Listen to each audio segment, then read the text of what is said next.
So, good morning, good evening, good evening, everyone. This is Abhinav Agarwal, and welcome to the sixth episode of the Swarajya Q&A in collaboration with the Indic Academy. Today, we have Sanjeev Sanyal, economist, cartophile, Indologist, itinerant, and author joining us from Singapore.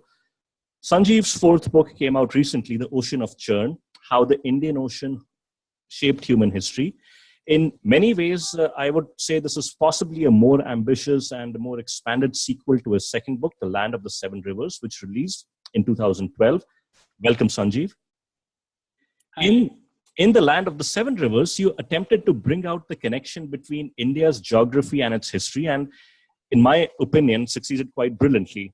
In The Ocean of Churn, you expanded horizons, pun completely unintended. Even when looking at the expanse of geography spanning thousands of miles, the fulcrum of human history in this region still seems to center around India, and in ways the reader, and at least I certainly had not quite known completely or imagined. And there are several other strands that I want to touch upon, so let's get started. The first question is continental versus coastal. You write about it, you mentioned this theme itself, and you touch upon it in your introduction itself, and then you keep coming back to it again and again in your book. Can you elaborate what you mean by this and what may explain this continental fixation with our historians? Because your scope is more coastal and in no ways less important than the so-called continental fixation. So do you want to elaborate on what you mean? Yeah, sure. I mean, as I've written right at the beginning of the book, there are two very broad, biases that I've tried to deal with. One is, of course, more discussed about, which is the bias of the fact that much of our history is written with a very Western perspective, almost colonial perspective. This, of course, I've tried to undo partly by writing the story deliberately from the perspective of people in the Indian Ocean region, particularly an Indian perspective. But there is a bias even in those Indians who write about India. So it's not like just because we are writing our history, we don't have our own biases. There's, of course, the Nehruvian bias. There is the well-known Marxist biases that have accumulated over time. But there is also a peculiar bias, which nobody talks about, which is a very continental inland bias, which oddly enough is a bias that has crept into our history writing after independence. If you read pre-independence histories, they actually have much more coastal stuff in them, possibly because the British themselves were maritime. But after independence, there is this peculiar Delhi-centric, it's not even just continental, it's peculiarly Delhi-centric view of history, and which basically wipes out large parts of the country, and particularly the coasts. So you have, for example, you hear nothing about the great maritime tradition of Odisha or of the Kerala coast. You virtually hear nothing about the Pallavas and the Satavahanas and so on. So there is this massive bias, but incidentally, this problem arises with other parts of the country as well. I mean, the Northeast is also wiped out of our history books, which I have not dealt about in this book. But there is this real problem with our history writing, which is written as if, Delhi rules everything and everybody else must exist as, provincials. So, related to that, in throughout your book, while you do cover geographical, and historical events, the one strand that ties almost all of those events seems to be commerce. And, I may well be putting words in your mouth, but was it a deliberate choice, or is it just the way that the history flowed when you did your research? And how useful was it wearing your economist's hat when researching and writing this book? Commerce is very important. And unfortunately, again, another bias of our history is we write all our history as if all history is political. There are other ways of thinking of history. You can think of history in terms of rise and fall of cities, which is something I deal with in Land of Seven Rivers, or you can talk in terms of commercial links. And yes, of course, my work and training as an economist is very useful. There are many linkages I bring out in my books, which perhaps historians would not find interesting, but as an economist, I find very interesting. And of course, I'm also an urban economist. So if you read my books, you will hear echoes of how cities evolve. Sometimes explicitly, sometimes implicitly. So yes, it's certainly an important part of what I write about. And yes, my training as an economist definitely helps. But it also helps in another way. In that, if you look at my writings as an economist, you will see this use of a framework called complex adaptive systems, which pervades a lot of my writings, not just on history, but economics, my writings even on Hinduism, you'll find it turning up. So, of course, I apply that framework in this book much more explicitly than I have maybe in the previous book. So I have a question that I will get to later on in this webinar on on urban centers, but to get into sort of so to say the meat of the questions. One is that, and I'm deliberately not going to talk about Ashoka because you have written about it in Swarajya and then in some length in your book also, and I would rather that people read that. But my question is that, why is an emperor who sacked the Mauryan Empire less than 100 years after Ashoka's ravaging of Kalinga, and an emperor who defeated the Satavahanas, the Pandyas, and the Indo-Greeks missing from our history texts? I, certainly don't recall reading about this emperor during my school days, and I am, of course, as you will realize, I'm referring to Kharavela. Do you want to tell our viewers a little bit about this king and why he should merit a mention in our books, as opposed to Ashoka? Absolutely. I mean, I think Kharavela is a very important character. He's quite obviously at his height. He was the most powerful person in this Indian subcontinent. He was pretty much defeated everybody around him, and very importantly, he put an end to the Mauryan Empire. Really? And not only does he do that, I mean, he brags about it in an inscription which he deliberately places in front of one of Ashoka's inscriptions. So he's a very, very important character in Indian history. But in many ways, he's very inconvenient to the narrative of Ashoka being this great king who was then sort of almost forgiven by everybody because he became such a nice pacifist at the end of the everything. So he clearly doesn't fit that story. So if you go and read the inscriptions, he clearly revels in the fact that he sacked Pataliputra. But also, he mentions very clearly Vedic rituals that he carries out. He mentions Jain rituals. And then he clearly leaves out all mention of Buddhist rituals of any kind, suggesting again, perhaps indirectly, what he's trying to do. So you see, it is very inconvenient to this story of the Ashoka, his conversion to Buddhism, the fact that he became a pacifist, and that somehow he created this template on which we now in modern India must try and build our own republic. And I feel that it was very inconvenient to that. So I think that is part of the reason it was wiped out. But of course, another part of it is simply that, Orissa doesn't exist anywhere in our history books. I mean, it's quite possible to have studied history to a fairly advanced level in India and never have bothered to read anything about Kalinga other than that one mention about the raid by Ashoka. So it's a combination of factors. But, there are other major characters in Indian history that have been wiped out. I mean, the Satavahanas, for example, ruled the southern half of India for hundreds of years, a lot longer than, say, the Mughals ruled India. And there's plenty of stuff left over from them, but, there's almost nothing said about them, and so on and so forth. I mean, I could give you a long list. I mean, Kharavela's, in very good company as far as edited parts of history are concerned. So let's broaden our horizons and go out of India. I'll return back to India, but you have described in your book India. India is often described as a patriarchal society, but in your book you write that matrilineal genealogies played an important role, whether it was the Nayars in Kerala or the Bant of Karnataka, or whether the founding of the Funan kingdom in the Mekong Delta. and the Mekong River is the seventh longest river in Asia. And there is a fascinating history of how this Mekong Delta was the scene of the founding, you write, of the first Indianized kingdom of Southeast Asia. And the fascinating part for me was that it's a story involving a Naga princess who's a pirate of all things, and a handsome Brahmin boy.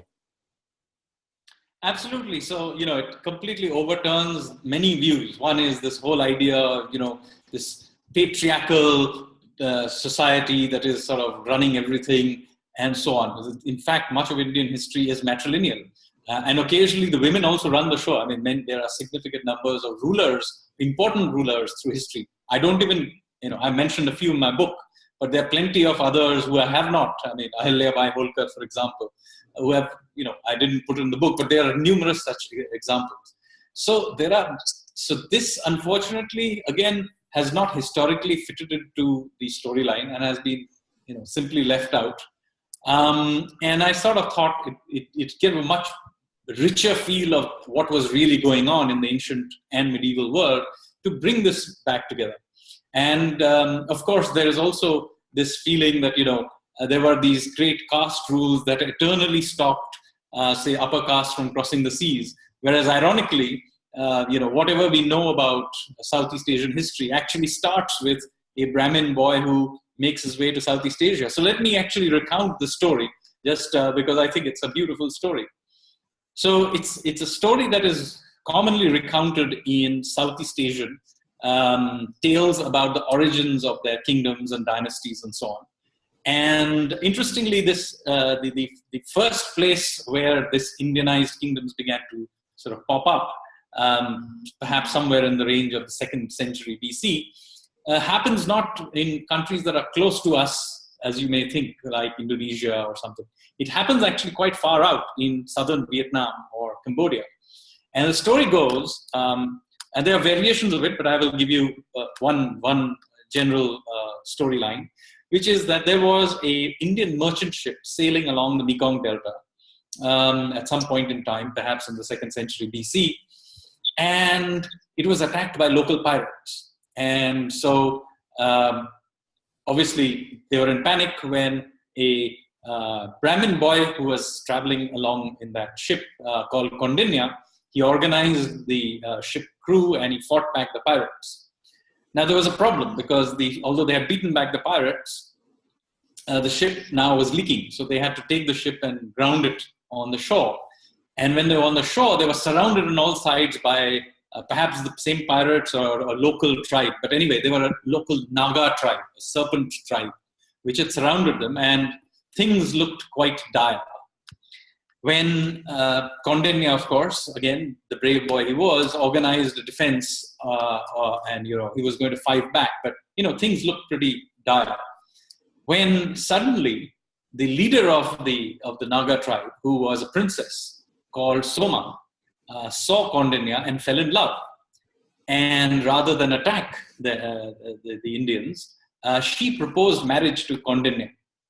Now, I presume that Kondinya didn't have too much choice in the matter, but he accepted the offer and they got married. And not only did they get married, they set up a kingdom, which would grow on to become the kingdom of Funan, and later on would become, on one side, the kingdom of Champa in Vietnam, and on the other side, it would become the kingdom of Angkor. But what is interesting about this kingdom and lineage that they founded was that it was matriarchal, which is not surprising because you have to remember that Kondinya became king because of his marriage to a local woman. And so the lineage was matrilineal. And you find this female Naga matrilineal lineage popping up throughout history. Not just, you find people, whoever became king is either the son or the husband or nephew of one of these people from this Naga matrilineal line. And in fact, I argue that it is very likely that the Pallavas also became, got their royal legitimacy by virtue of a marriage to this same line. Fascinating. This maritime prowess that India had owes its origins to the willingness of Indians of all castes to travel, overseas, and you bring this out very nicely in your book. And again, I don't know why this has been so hugely ignored in our textbooks, we're not going to get into that. But for example, you take the example of Rajendra Chola, who launched, as we know, some of us know, that he launched a major naval attack on the Srivijaya kingdom of Sumatra and Java in 1025. But it is not as simple as it may sound, because even here, there was one heck of a major geopolitical game going on involving the Indians, the Chinese, and the Srivijaya kingdom in the middle of it. And at the root of it was commerce. Little different, I would submit, from the geopolitics of today, 1,000 years later. Tell us something about the Indian connection here. So one of the things that comes across very, very clearly if you begin to actually read history is that the ancient and early medieval Indians were very different in their world outlook than, say, what happened later on. And basically, you get a very strong sense of very intrepid people who are going outward, dealing with the rest of the world, pushing out influence towards others, but also absorbing influences, and risk takers of various kinds. And basically, these are people who are partaking of the world in multiple ways, whether it's geopolitics or commerce or whatever it is. It's certainly not people hiding behind walls trying to defend their pure culture or whatever. This is clearly a people who are really robust bunch of people. And that comes through in, one of the things I've tried to bring through into our book, in my books. And of course, there is Rajendra Chola and the Chola period, which really bring this out. So, for example, if you were in the 10th and 11th centuries, world trade was all about this pipeline of commerce growing from the Fatimid of Egypt through the Cholas in southern India and out towards all the way to China. And at one point in time, thanks to support from the Chinese, the Srivijaya of Sumatra became excessively powerful and basically gained control of all the major trade routes, particularly the two main ones going through Malacca Straits and through the Sunda Straits. And what they began doing is began to extract high tariffs on the Indo-Chinese trade. So what happens is that Rajendra Chola sends a warning raid, but that clearly doesn't impress the Sumatrans. So he sends a much larger raid in about 1025, which basically makes its way from Nagapattinam across the sea and then makes its way through the Malacca Straits, essentially sacking all the Srivijaya ports, and then finally defeats the main army in Kadaram in northern Malaysia, and then comes back. Now, why it's interesting is that it's the distances involved. It's a major expedition given the technology of the times. I mean, much later, of course, the Chinese, a few hundred years later, the Chinese would do even larger expeditions. But for the time, that was really quite a adventurous act. So the point I'm making to you is that India was very much a part of the world in multiple ways. And you basically had a people who were very much risk takers at multiple levels. And, to the size of these ships that sail basically, the seas, you write, if I remember correctly, is that some of the largest Chinese ships were more than 400 feet long. And to put that in contrast, the ships that Columbus sailed with to the U.S., Americas, the largest ship I believe was less than 100 feet long. If memory tells me right. We are skipping time periods here. So when we are talking about these, grand treasure fleet of Zheng He, we are 400 years past Rajendra Chola. So remember that. Right. So time is passing and technologies are changing. But yes, in the early 1400s, the Chinese by a long margin far ahead of the Europeans.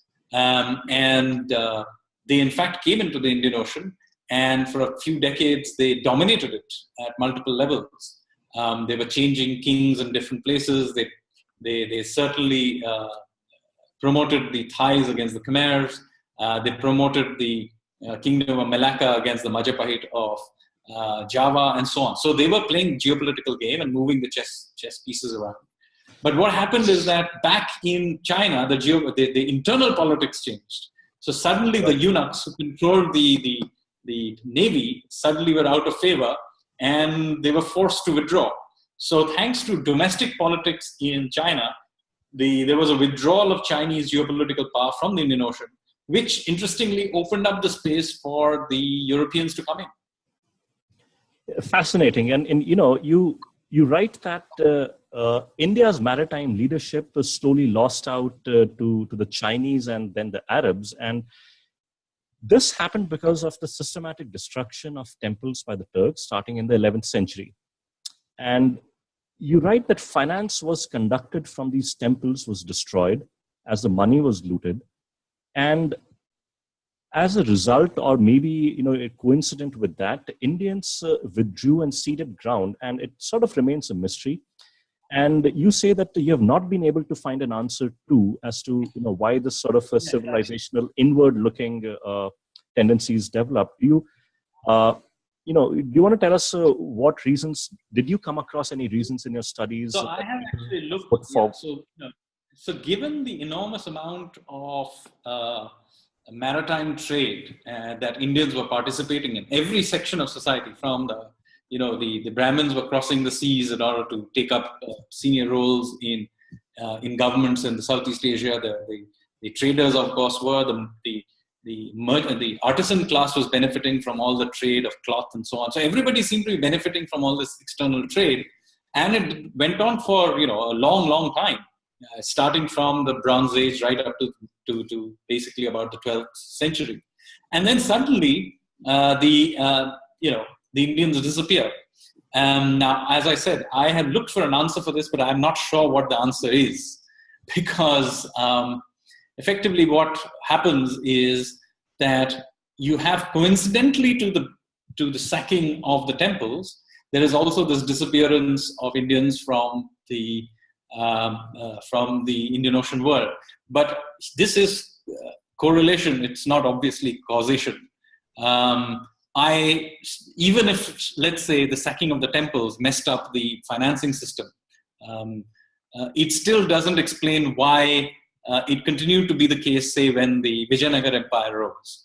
So I think there was a genuine change in civilizational attitude, cultural attitude towards risk-taking. I agree, it's a very unsatisfactory answer, but it's not an answer I claim to have, clearly, have come to. But it is true that suddenly after the 12th century, somewhere in the 13th century, we simply see Indians, let me qualify, Hindu Indians withdraw from the, partaking of maritime activities. Some people do continue, by the way. It's not completely zero. The Kachis, for example, continue to, sail. But yeah, you see a much bigger decline. But you do see Muslim Indians continue to participate a lot more than the Hindus. So there is some continuation of that. Part of it, of course, is that they had their earlier links through with the Arabs, and so that continued. Okay. That forms a very nice segue to my next question, which is that for several centuries, right, that the Arabs were very successful in managing to conceal from the Europeans, the secrets of their trade with India. So they had established themselves in the intermediaries, and they were very successful, and both in the trade as well as protecting the trade secrets, so to say. So when Vasco da Gama finally managed to find his way to India, he landed at Calicut, right? And what was stunning was that the brutality and sadism of the Portuguese seems, it's unnerving. And you write how the Portuguese captured 10 ships in Calicut and burnt their crew in full view of the people ashore. And how on his second voyage to Calicut, Vasco da Gama captured 800 soldiers and had them killed by hacking off their arms, noses, and ears. What explains the savagery? Because at least reading from your book, commerce on the eastern shores of the Indian Ocean, or if you go to the east of India, it seems to have been largely devoid of such such savage levels of violence. Why did what are your thoughts on that, Sanjeev? So I mean, it's not like the Indian Ocean world wasn't was devoid of savagery. I mean, we discussed Ashoka in the beginning. So there was periods of violence, and the Indian Ocean world, at least the inland parts of it, had experienced the Turkic and Mongol invasions, which had been pretty savage as well. But yes, the maritime world had been relatively more peaceful, and that changed with the Portuguese. And the Portuguese are basically, if you think Chengiz Khan or Temur Lung, Vasco da Gama is in the same league, and they basically carry out random massacres, and their preferred tool of imposing their will is terror. And they systematically do it. It's partly driven by religious fervor of that time, driven by the Spanish Inquisition and so on. But it's also partly, a tool of politics, in the sense that there were very few ships dealing with a very large area. And so basically, I think what they were trying to do was make sure their savagery counted. And it's not very different, by the way, what the Mongols were doing. I mean, Mongols were a very small number of people in the territories they had conquered. So terror was very much a very important part of how they maintained their dominance. But yes, I mean, the Portuguese period, very often we now, thanks to the British period that happened afterwards, we have forgotten in many ways the Portuguese period. But the Portuguese period was absolutely incredible, the amount of violence they wrought on everybody. So on the same lines, we talk about the Portuguese, but our history books have almost next to nothing to talk about the Maratha naval admiral Kanonji Angre, who inflicted basically one humiliating naval defeat after another on the English. And for our viewers, for more than 50 years, till the middle of the 18th century, the English were almost, mute spectators on the western seaboard of India, because the East India Company, you write, assembled a large fleet in 1718 to attack Angre, but they had to call off the raid after just 4 days. It was a total and complete failure. In 1722, just 4 years later, this time you had a combined fleet from the Royal Navy, the East India Company, and the Dutch, I believe, who attacked the Marathas, and they failed yet again. So, if the British historians choose to dismiss or refer to Kanonji Angre as a pirate, it is at least understandable. But what about our eminent historians? This is not 1,000 or 2,000 years back. These are events that are, just 300 years old. What, So why? again, so I would like to qualify here. I mean, Kanonji Angre, did control a stretch of sea, but be clear, it was along the coast. If you went further away from the coast, the English still controlled the seas. So his naval power was much more coastal.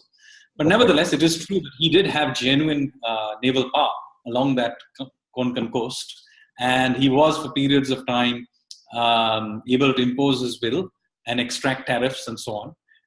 And he was a genuine official of the Maratha Empire.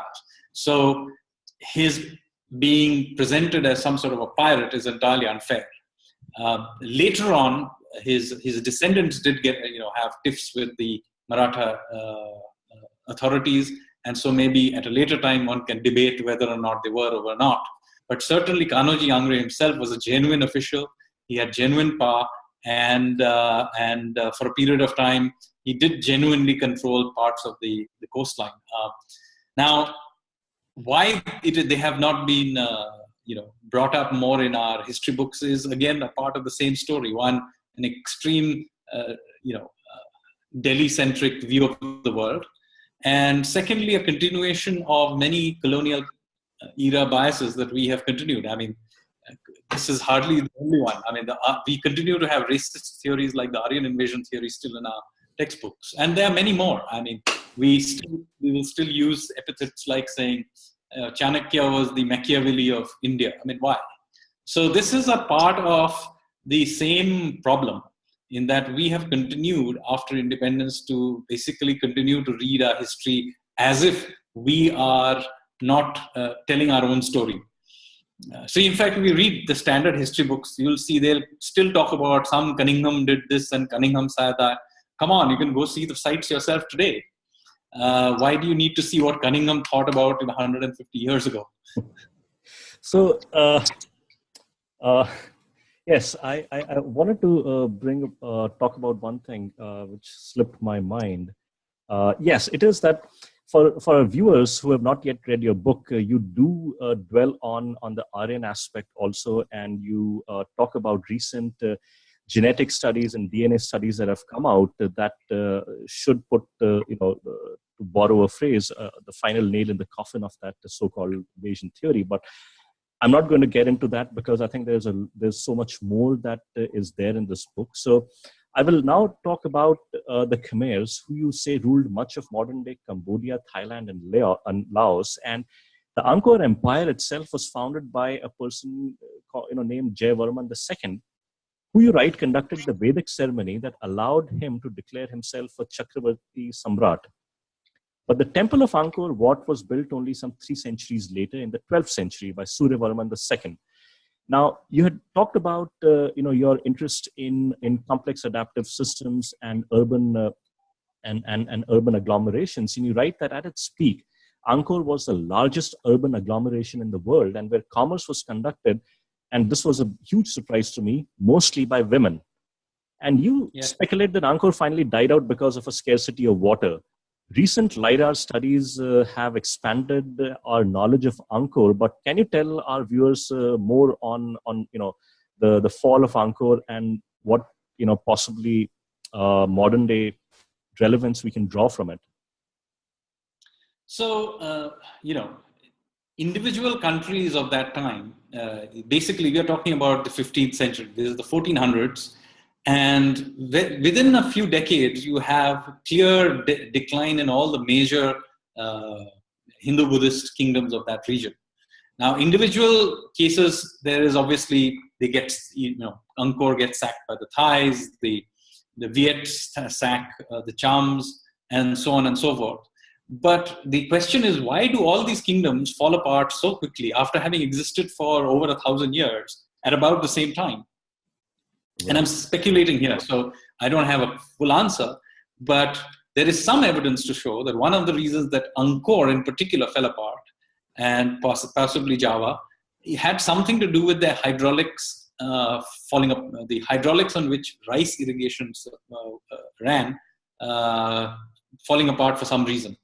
So this is still speculative. There is some evidence from climate studies and looking at the ground surveys and so on. So it is still speculative, but there is some reason to believe that there may have been a climate change element to it, that for a few decades, rainfall may have gone awry, there may have been long droughts. And so all these rice-based civilizations basically fell apart. So this is interesting because, even Vijay, the empire of Vijayanagar and Hampi had a hugely massive irrigation system in place to get water from the Tungabhadra River into the mostly rocky areas. But coming back to India, again, to talk about the British, we all sort of read at some point or the other that Robert Clive, the architect of the victory, of the English victory in the Battle of Plassey, was corrupt, and he was tried when he went back to England. But this corruption seems to have been much more pervasive in the East India Company, and you write it might have been because of the low salaries and the temptations to do private trade. But my question is that in all of this corruption, there's again, I'll use it again so many times, but I think it's still fascinating that connects U.S. Ivy League university's founding, the East India Company, and the governor of Madras. altogether. You know who I'm talking about. Yes, of course. So it's quite interesting. If you read the history of the East India Company, you get a very different impression than the one you would by reading Indian views of the matter. And here, I think it's very instructive to read the Western view of what was going on then, because we tend to have this view that it was a well-oiled machine that was slowly gobbling up India. But in fact, what was going on, it was actually a bunch of really corrupt adventurers who had turned up in Asia, had access to this big machine called the East India Company, but were basically using it for their own benefits. So, of course, many of them do get, including Clive and Warren Hastings, etc., did get, prosecuted for corruption and so on. But of course, there were several others, and it was blatantly done. And you have, for example, Yale, who was the governor of Madras, who accumulated a huge amount of wealth from private trade, but also siphoning off money from the Madras municipal coffers, I presume, and did all kinds of things and basically became very rich, and you had to be ultimately removed. And then he left behind this money, which got used to build the Yale University in the US, which is why I think people from Chennai should insist on being given scholarships when they go to study in Yale, because they can claim that it was actually their money in the first place. For a minute, I thought you were going to refer to the R, to the dreaded R word, but it's good you chose the next alphabet, which is scholarship. And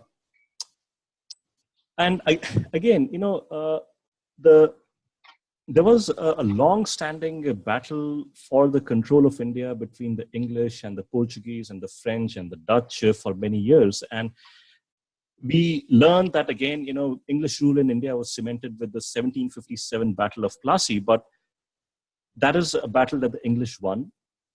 And we learn, however, almost next to nothing about, say, the Dutch, who were as active in South Asia as the English. And again, I'll ask you to talk a little bit about this gentleman who was responsible for delivering this crushing blow to the Dutch 16 years before the Battle of Plassey, I think in 1741. So what is interesting here is that, the Battle of Plassey itself was no more than a skirmish. I mean, basically nothing much happened. And the reason that the English East India Company suddenly became so powerful after that was because the conditions were already in place for their takeover. And they had already gotten rid of course, they had already managed to weaken the French. But actually the real guys who were a threat to them had always been the Dutch and not so much the French. And the Dutch, remember, through the 1600s had basically, and into the early 1700s, had cemented their position as being by a long margin the most powerful multinational organization in the world, the Dutch East India Company, also called the VOC. And they had taken over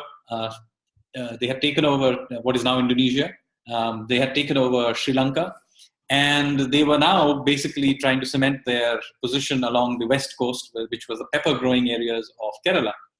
When they came upon this young king of a very small kingdom called Martanda Varma. And Martanda Varma basically decided to challenge them. And so the Dutch sent in their marines at a place called Colonial, which is just north of Kanyakumari.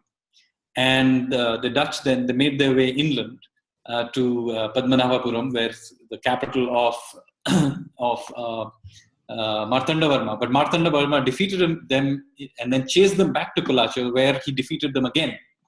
And as a result of that, the Dutch were so badly defeated that they never recovered again. In fact, he defeated them a few more times after this as well. But this was the main one. And then from that point onwards, the Dutch went into decline. Now, this is a major event in world history. It's not just in Indian history. Because after this, the next time that a European power was defeated by an Asian power was in 1905, when the Japanese defeated the Russians in a naval battle. Now, all history books around the world teach you about this, but nobody tells you that, a little less than 2 centuries earlier, Martanda Varma had done the same thing. So it is quite amazing that we Indians, I mean, unless you happen to be from southern Kerala, you probably have never heard of Martanda Varma. And yet he's such an important person. Fascinating. It would seem that our colonial hangover in education still continues to the day. While we are talking about these colonial powers, there is, I'd like you to touch upon one last very engrossing interconnected thread that contains in it the theft of textile technology, evangelism, the English, the Opium Wars, and I think the founding of Singapore. All five events are interconnected, and I had not thought of putting the threads together till I read about that in your book.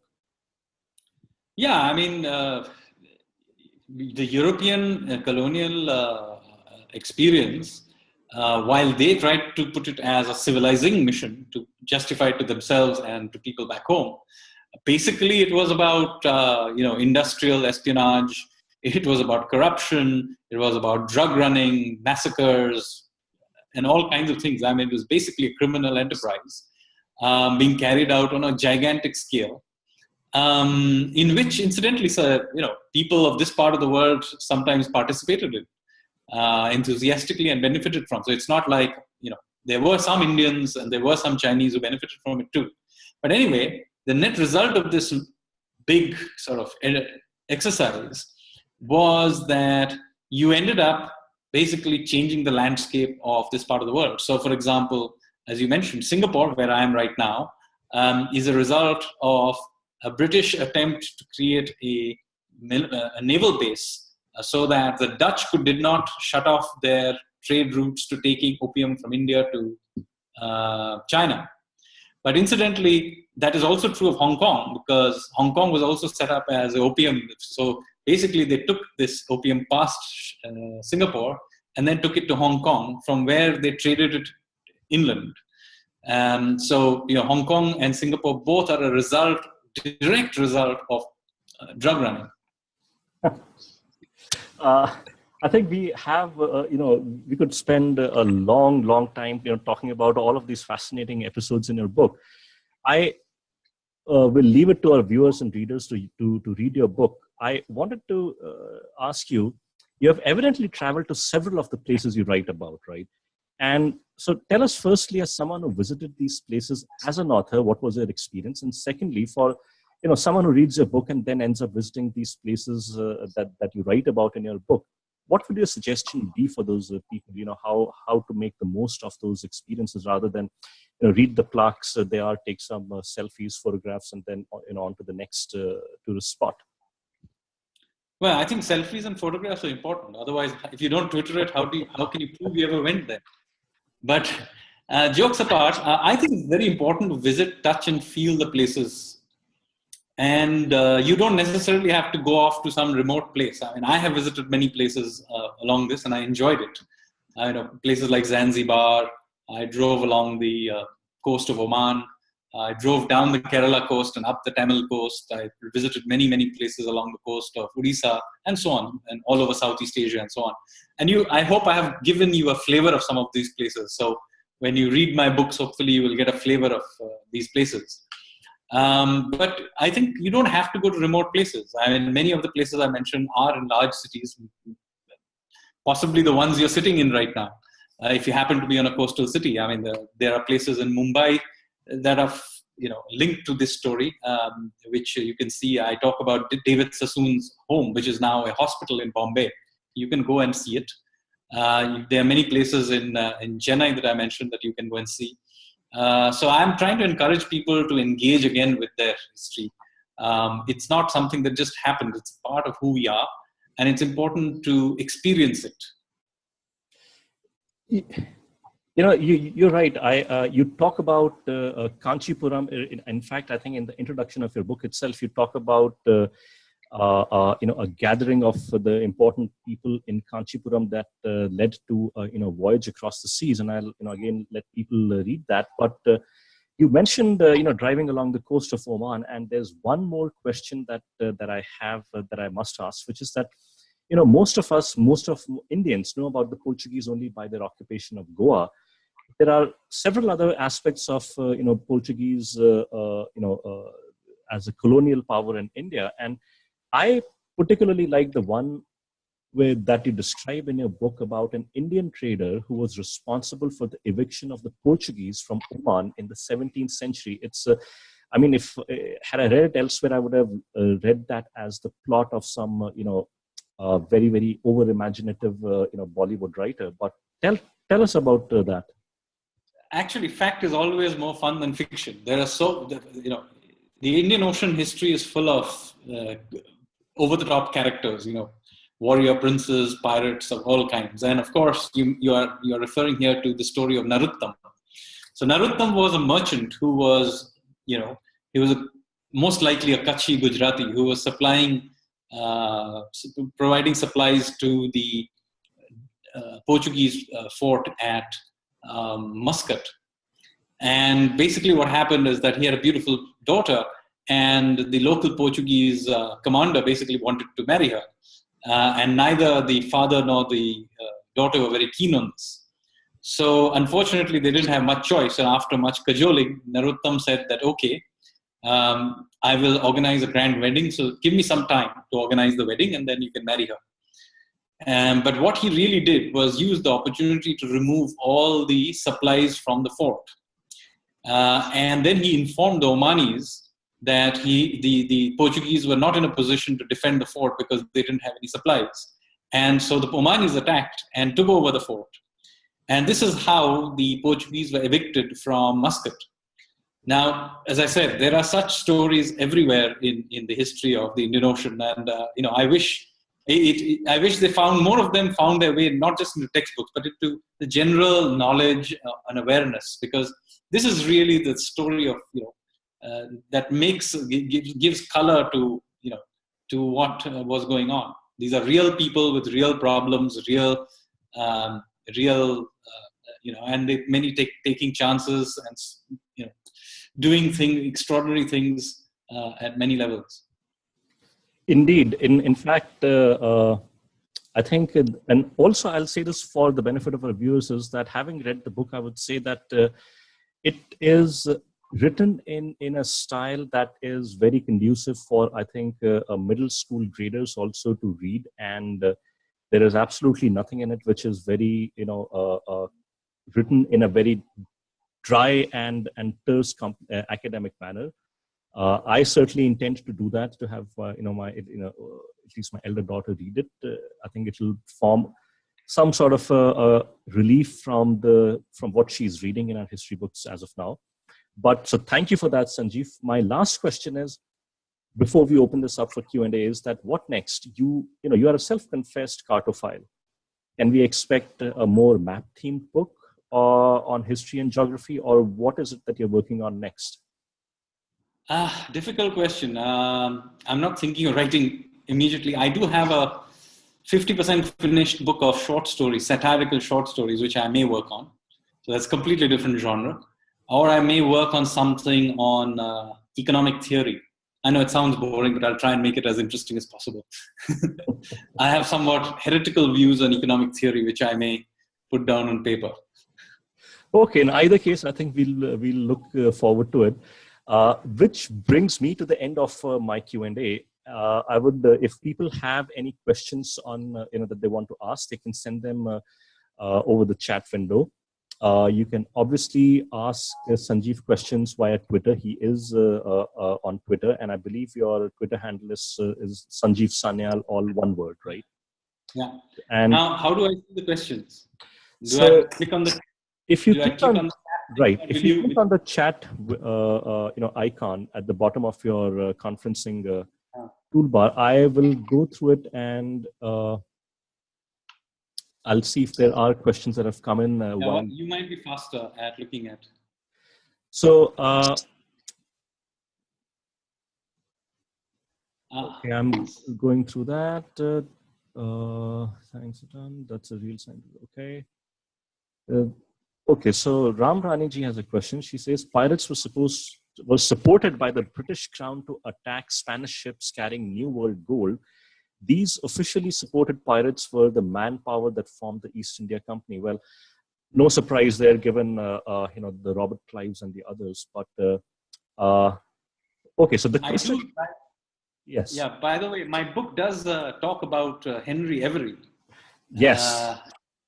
Who was a privateer, as you described, who was being sent by the British Crown to carry out pirate raids on the Spanish, but decided that it was much more fun to carry out pirate raids in the Arabian Sea.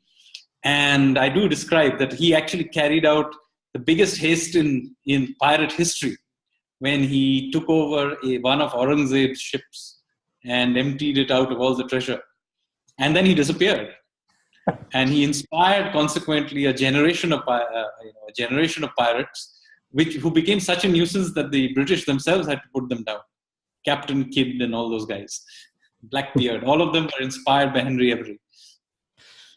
Okay, so I have one question that has come up, which is a very interesting one. It's the question is from Sridhar, and he says that Sanjeev, when you interacted with Tamilians, did they show signs of being aware of the rich history as you described?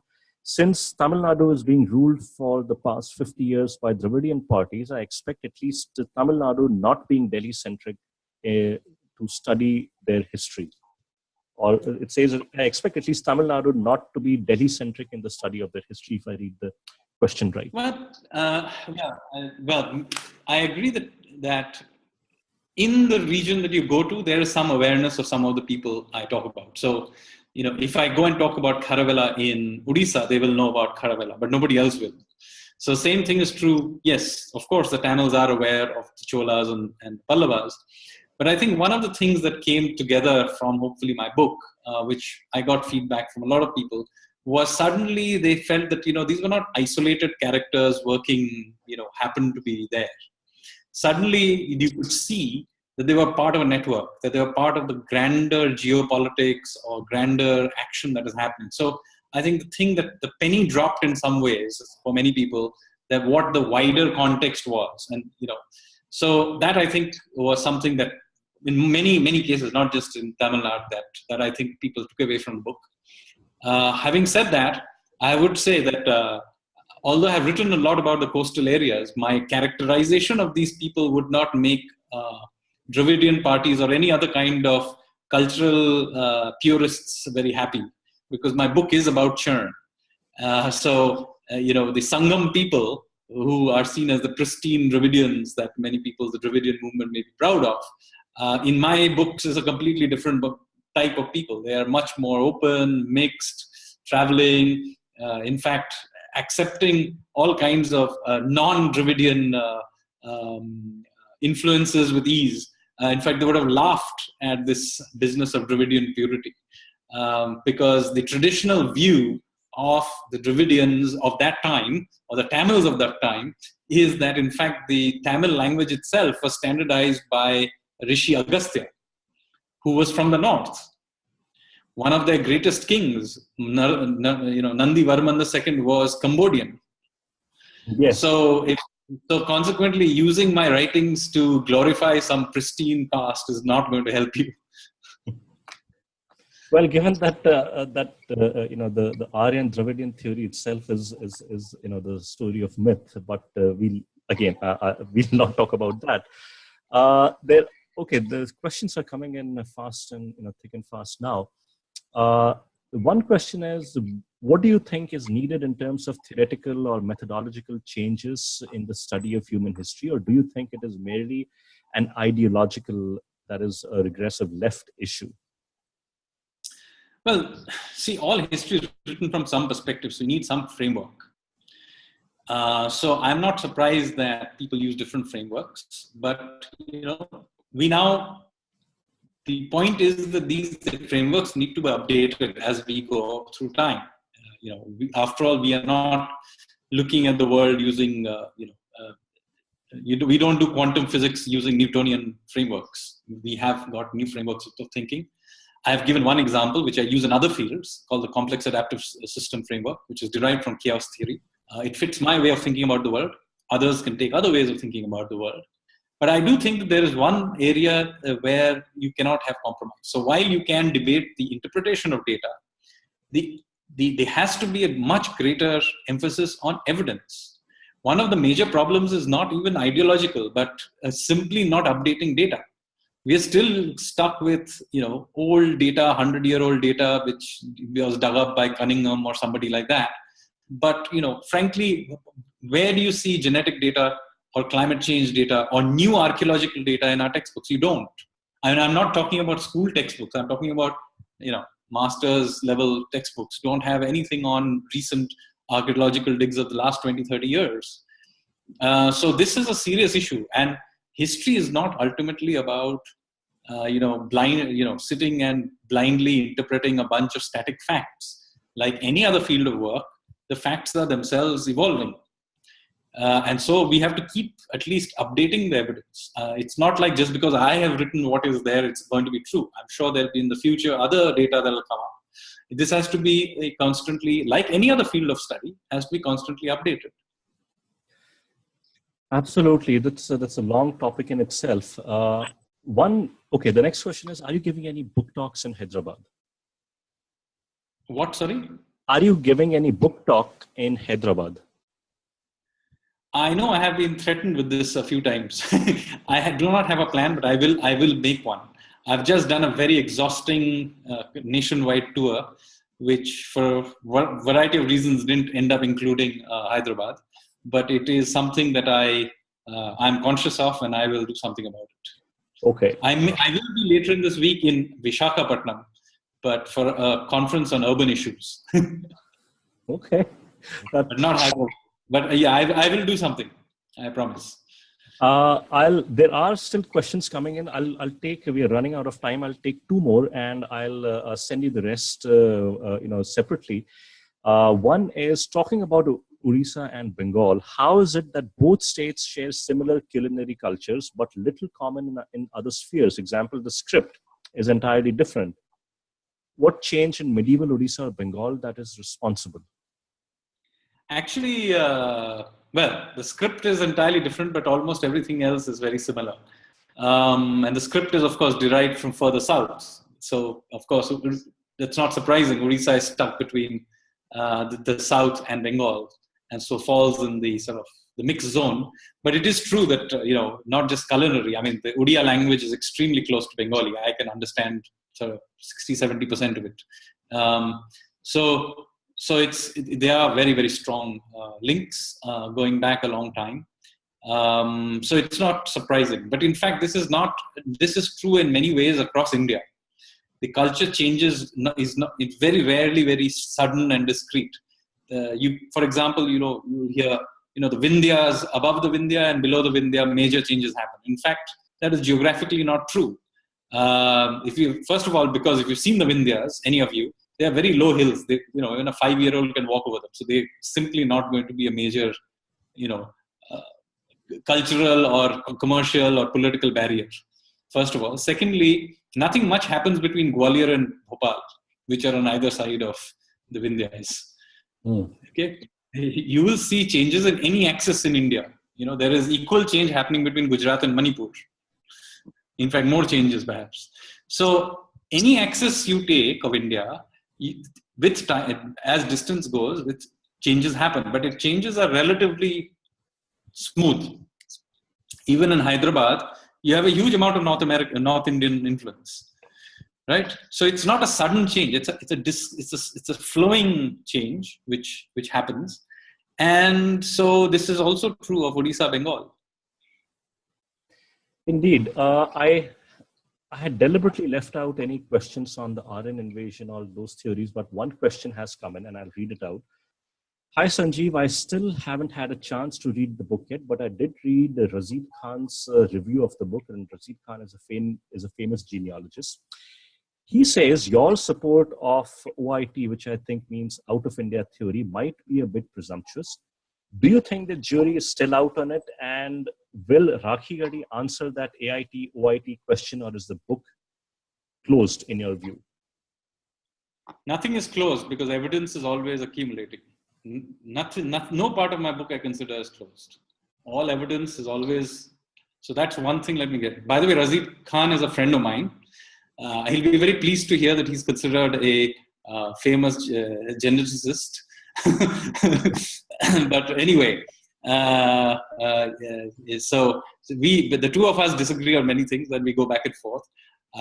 His disagreements with my data, by the way, are based on his own interpretation of data, which I pointed out has not been published. So as far as published data is concerned, which he himself, by the way, in that same blog, he makes this point, on published papers, he cannot punch a hole in my argument. Now, if he publishes a paper which has a different view, I will consider it. But he himself could not cite a single paper that that there is published on which negated what I had said. I mean, in that blog also he says so. So that's one. Secondly, Rakhigiri may or may not. I mean, the fact of the matter is, it's one data point more. And I think people are fixating on. It's two skeletons. It will tell you about two people and the genetics of two people. My guess is that the Harappans were a mixed lot. They were not pure civilization any more than the Dravidians were, or the Sangam people were. They are all mixed, and you will find out who was there. We won't tell you who was not there. Exactly. I think people have caught on. My guess is that you will discover that that the people whose genes are found, their descendants are still living in and around Haryana. Indeed. So that brings me to the end of our webinar. So again, Sanjeev, thank you so much for staying up late. It's close to midnight now. And thank you everyone for joining in. I will post the video up on YouTube in a day or so. And thank you again, Sanjeev, and goodbye. Good night, everyone. Goodbye. Thank you. Bye-bye.